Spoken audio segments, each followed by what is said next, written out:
Dabhoi police સ્ટેશનમાં ગઈકાલે એક મર્ડરની વિગતનો ગુનો દાખલ થયેલ છે, જેમાં વિગત એવી છે કે રાધાબેન પ્રકાશભાઈ વસાવા કે જે ગોજાલી ગામના રહેવાસી છે, તેઓને તારીખ 1/7/25ના રોજ તેઓના પતિ દ્વારા લાકડાના દંડાથી માર મારેલો હતો અને આશરે 9 વાગ્યાની આસપાસ માર મારેલો હતો અને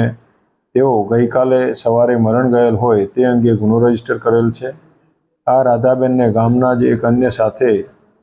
આડા સંબંધો હોવાના શકવેમ આધારે તેમના પતિએ 1 તારીખે તેમને માર મારેલ હતી અને કોઈ સારવાર આપેલ ન હતી અને ઘરમાં જ રાખેલા હતા અને ગઈકાલે મરણ જતાં તેઓના પતિ વિરુદ્ધમાં મર્ડરનો ગુનો દાખલ કરવામાં આવેલ છે અને હાલ આગળની તપાસ ચાલુ છે અને આ ગુનાના કામે આરોપી પ્રકાશ વસાવા નાઓને આજ રોજ આ ગુનાના કામે અટક કરવામાં આવેલ છે અને હાલ આ બંનેનું પણ પેનલ દ્વારા PM કરાવી અને આગળની કાર્યવાહી તપાસ ચાલુ છે।